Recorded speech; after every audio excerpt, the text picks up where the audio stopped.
Eh bien bonjour à toi, j'espère que tu vas bien. Donc dans cette vidéo, je vais te montrer les différents avantages, d'accord? On va pas encore rentrer dans le process, d'accord? Ce sera la prochaine vidéo, on va commencer à rentrer dans le process d'investissement. Là, je vais d'abord te montrer les différents avantages que tu vas pouvoir avoir en étant militaire, donc tout corps d'armée compris, hein, que ce soit la gendarmerie, l'armée de terre, bon même si la gendarmerie est dans l'armée de terre, je pense que tu m'as compris, je parle de régiment d'infanterie quand je parle d'armée de terre, l'armée de l'air, la marine nationale, etc. Ok. Donc il faut savoir que tu as certains avantages que tu vas devoir mettre en avant qui vont te permettre de faciliter l'obtention de ton crédit et tout simplement faciliter ton projet immobilier. Tu verras, ces avantages sont très importants et je vais te les montrer.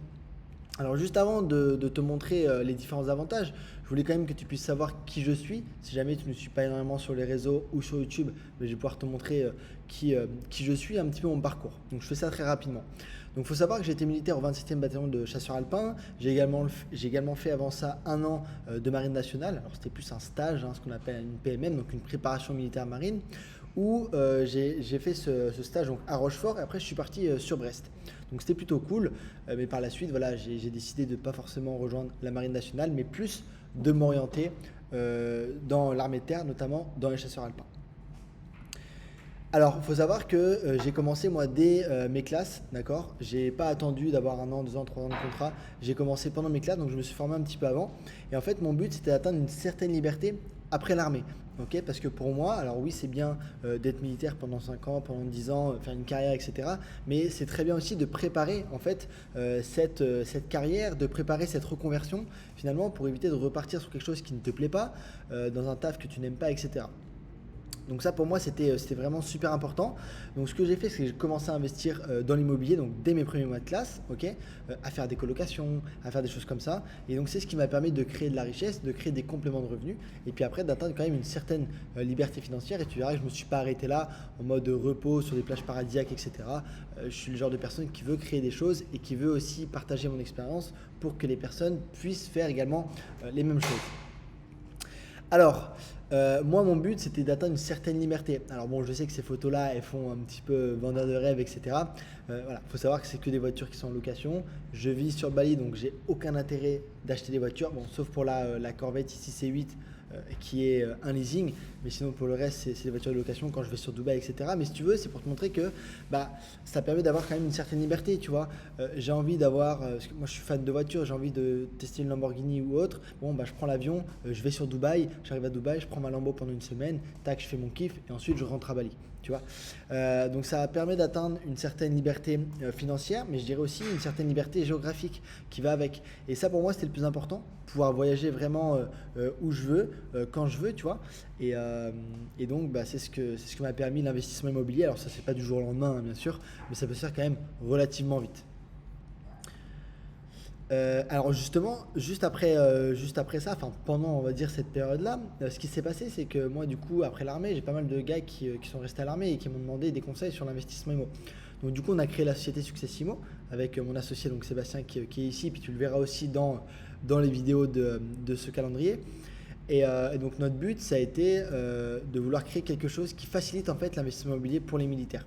Parce que bah, tu as ce manque de temps, tu as également ce manque de connaissances, tu n'as pas le temps de te former, etc. Tu n'as pas envie d'avoir la gestion de ton appartement. Donc en fait, tout ça, on a décidé donc de créer une société donc, qui s'appelle Successimo et donc d'avoir énormément d'équipes. Tu vois. Donc on est une entreprise de réno qui se déplace partout en France, des architectes, des courtiers, des comptables, des décoratrices intérieures, etc. etc. Et déjà des agents immobiliers aussi, on en a beaucoup. Et donc ça permet de faire quasiment du clé en main en apportant quand même les connaissances et en aidant les militaires finalement à préparer leur retraite, leur contrat ou tout simplement avoir des compléments de revenus. Alors, les avantages, donc ça c'est ce qui nous intéresse le plus. Donc, quels sont les avantages que tu as en étant militaire? Donc, tu en as énormément, mais encore une fois, ça va varier en fonction de ton corps d'armée. Les gendarmes, par exemple, peuvent avoir les mêmes avantages que les gars de la Marine nationale ou les pompiers de Paris, tu vois. Alors, les différents avantages. Donc, le premier avantage, c'est que tu as beaucoup plus de facilité à obtenir ce qu'on appelle un 110%. Qu'est-ce que c'est? C'est le fait d'investir sans apport. Et ça, c'est très puissant parce que ça te permet soit de garder ton apport de côté, soit ça va te permettre de pouvoir investir dès le début sans avoir d'apport. Alors, faut faire attention, c'est quand même devenu un peu plus compliqué pour l'obtenir, mais c'est toujours d'actualité. Quand tu es militaire, c'est un petit peu plus simple. Ensuite, on a le lissage des primes. Alors, qu'est-ce que le lissage des primes? Ça, pour moi, c'est surpuissant. Alors, je suis désolé pour les personnes qui n'ont pas de primes, hein. Mais voilà, là je parle pour les personnes qui ont des primes. Par exemple, pour les gendarmes, si jamais tu es gendarme départemental, bon, bah, malheureusement, le lissage des primes, ça va être compliqué pour toi. Par contre, si jamais tu es mobile, tu vas pouvoir toucher l'IJAT, et à ce moment-là, tu vas pouvoir lisser tes primes. Si jamais tu vas souvent sur le terrain en tant que militaire d'infanterie ou autre, tu vas toucher ce qu'on appelle ISAO. À l'époque, c'était ISC. Mais donc ISAO, cette prime-là aussi, ça va pouvoir te permettre de la lisser sur un an. ISSE, quand tu vas partir en OPEX, etc. Donc ça, le lissage des primes, deuxième gros avantage, ça te permet d'augmenter ta capacité d'emprunt. Donc le montant que tu vas pouvoir emprunter à la banque. Je te donne un exemple.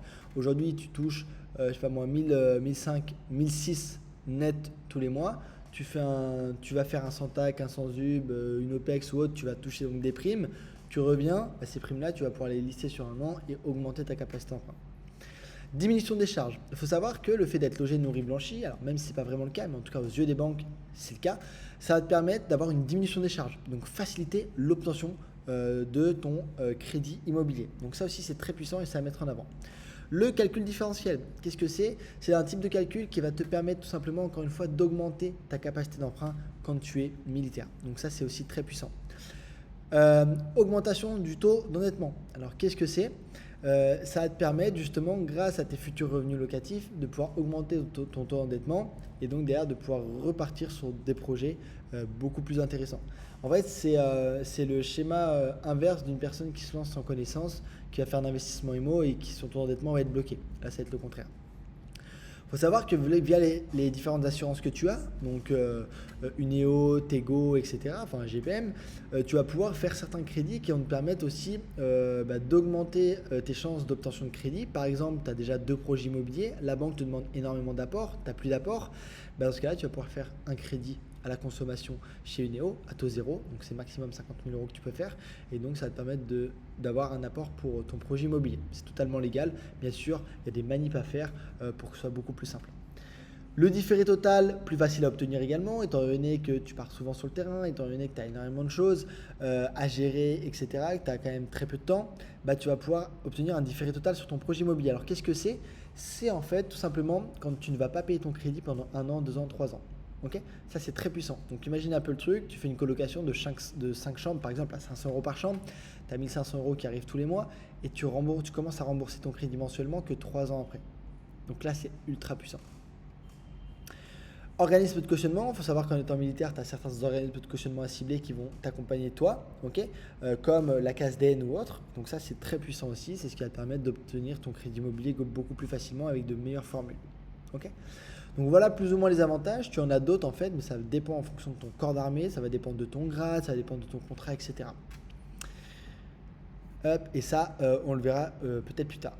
Donc voilà pour les avantages. Donc j'espère que cette vidéo t'a plu, j'espère que ça va pouvoir te motiver au maximum. Donc là, les prochaines vidéos, on entame directement sur l'investissement IMO, avec les plans d'action, tout ça.